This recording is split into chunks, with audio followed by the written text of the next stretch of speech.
যা কিনা তাদের প্রতিপক্ষের নিকট রীতিমতো একটি মানে সুনামি, রীতিমতো একটি রাক্ষসের নাম, রীতিমতো একটি ধ্বংসের নাম, একটি আতঙ্কের নাম, একটি মৃত্যুদূত।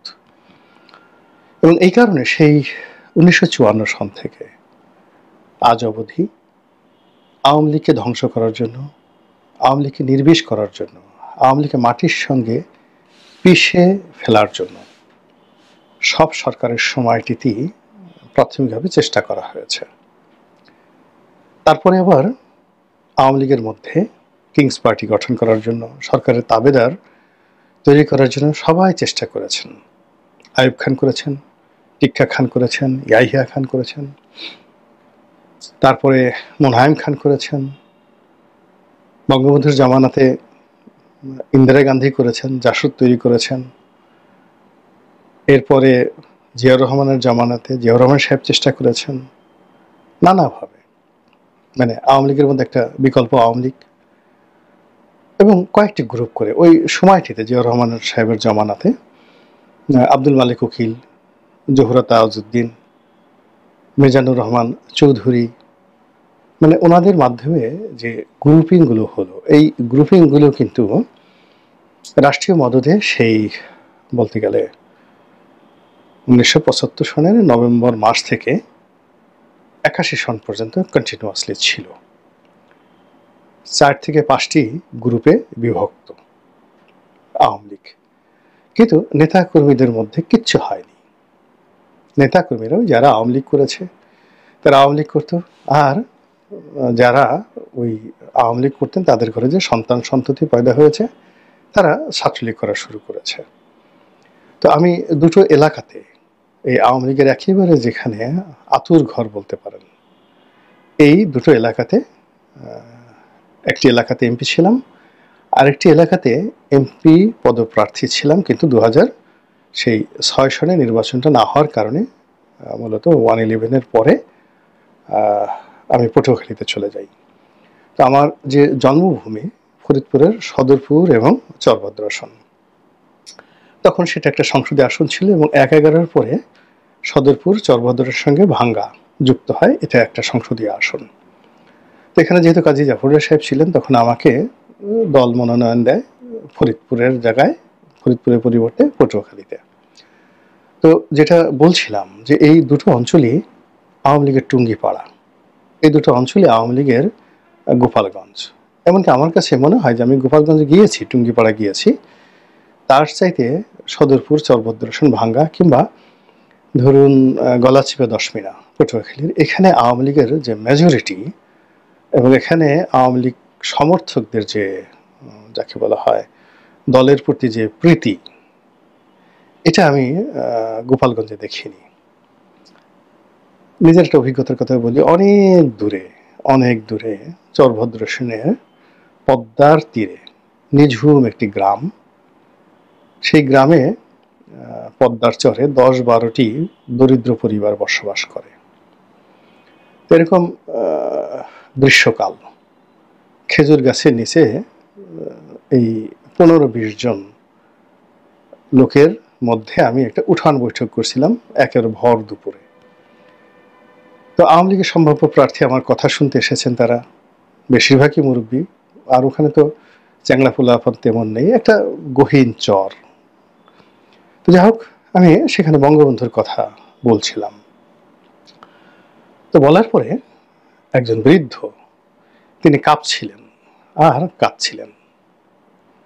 তো কথাবার্তার শেষে আমি সেই বৃদ্ধকে জিজ্ঞাসা করলাম যে বাবা, আমি যখন বঙ্গবন্ধুর কথা বলছিলাম তখন আপনি কেন কাঁদছিলেন, আর কেন আপনার শরীর থরথর করে কাঁপছিল?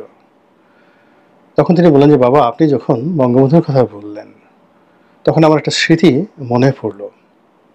উনি সাইকেলে করে, উনি ওনার বন্ধু শামসুদ্দিন মোল্লা, আরেকজন ছিলেন মোল্লা জালাল, ফরিদপুরের 3 জন বিখ্যাত বঙ্গবন্ধুর ঘনিষ্ঠজন। তো মোল্লা জালাল, তারপরে শামসুদ্দিন মোল্লা, আরেকজন ছিলেন আব্দুল হামিদ চৌধুরী ঠ্যাঙ্গামারির। এই যে 4 বন্ধু, তারা সাইকেলে করে করে করে করে প্রচার করতেন। তো তারা আমাদের এই এলাকাতে আসছিলেন ওই সময়টাতে।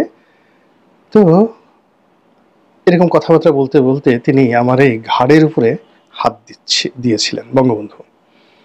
আমি তখন একেবারে বয়স অল্প। ওই ভদ্রলোক বললেন, তা আপনি যখন তার কথা বলছিলেন তখন আমার এই পুরো হাতটা অবশ হয়ে যাচ্ছিল, খুব ব্যথা অনুভব করছিলাম। আপনি চিন্তা করেন যে এই লোককে আপনি কিসের মবের ভয় দেখাবেন, এই লোককে আপনি কিভাবে জেলে নেবেন, এই অনুভূতিকে আপনি কিভাবে আপনি শেষ করে দেবেন। বঙ্গবন্ধু সম্পর্কে এরকম অসংখ্য স্মৃতি যেমন আছে, তেমনি শেখ হাসিনার সম্পর্কেও, মানে এখন যেহেতু তিনি পলাতক দেশের বাইরে, গুণগান করব না, কিন্তু যদি বলি আপনি অবাক হয়ে যাবেন যে তৃণমূল পর্যায়ে টেকনাফ থেকে তেঁতুলিয়ায় লক্ষ লক্ষ মানুষের সঙ্গে তার যে ব্যক্তিগত স্মৃতি শেখ হাসিনার, এটা আপনি রাতারাতি বুলডোজার দিয়ে ভাঙতে পারবেন না। বিল্ডিং ভাঙতে পারবেন, কিন্তু এটা ভাঙতে হলে মানে শেখ হাসিনা বঙ্গবন্ধু যে কাজ করেছেন তার চেয়ে আরো ভালো কাজ করে মানুষের হৃদয় জয় করতে হবে। এটাই হলো রাজনীতির ম্যাথ, স্বাভাবিক ম্যাথ। তো যেটা বলছিলাম যে এরকম সদরপুরের ঘটনা গেল, চরবদর্শনের ঘটনা গেল, যখন আমি গলাচিপাতে গেলাম সেখানে খুব একটা বিরূপ রাজনৈতিক পরিস্থিতি। যাকে বাদ দিয়ে আমাকে মনোনয়ন দেওয়া হলো ক্ষমা জাহাঙ্গীর সাহেব। তিনি আওয়ামী লীগের একেবারে যে কজন মেধাবী লোক ছিলেন ৮০-র দশক, মানে জিয়াউর রহমানের জমানা থেকে একেবারে আমৃত্যু। আমার কাছে মনে হয় রাজনীতির পরিপক্কতা, দ্য লিডারশিপ কোয়ালিটি, ডিপ্লোম্যাসি, আখমা জাহাঙ্গীর হোসেনের মতো সমপর্যায়ের ছাত্র নেতা বাংলাদেশে খুব অল্প পয়দা হয়েছেন, তিনি সফল ছিলেন। তো গলাচিপা দশমিনা রাজনীতির ৪০ বছর ধরে তিনি নিয়ন্ত্রণ করেছেন এবং ওখানে তিনি এমন একটা বলয় গড়ে তোলার চেষ্টা করেছেন যেটা মনে হয়েছে যে শেখ হাসিনার চাইতে তিনি সেখানে জনপ্রিয়, যেটা তার ভুল ছিল। একাগারের সময় শেখ হাসিনার সঙ্গে তার দূরত্ব হয় এবং সেই জায়গায় তার পরিবর্তে আমাকে শেখ হাসিনা মনোনয়ন দেন।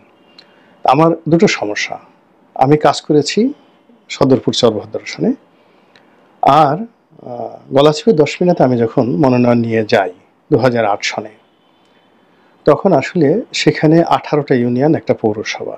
এই 18টা ইউনিয়নের 2 থেকে 3টি ইউনিয়নের নাম আমি জানি, আর বাকি ইউনিয়নের নাম আমি জানি না। 1 বছর 2 বছর আমি সেখানে পড়াশোনা করেছি। এই সুবাদে পরবর্তীতে আমরা ঢাকা চলে আসি।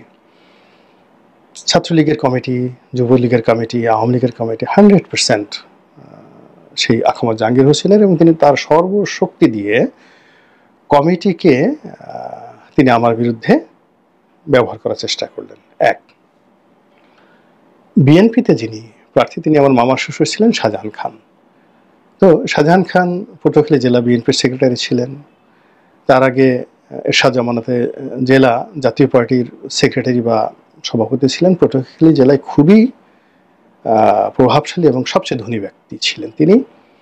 এবং আন্ডারওয়ার্ল্ড, পুরো পটুয়াখালী বরিশালের আন্ডারওয়ার্ল্ডে যেই কয়েকজন লোক আছে যাদেরকে সবাই ভয় পায়, তাদের মধ্যে শাহজাহান খাঁ, পিনু, কুট্টি, এই 3 জন একটা গ্যাং।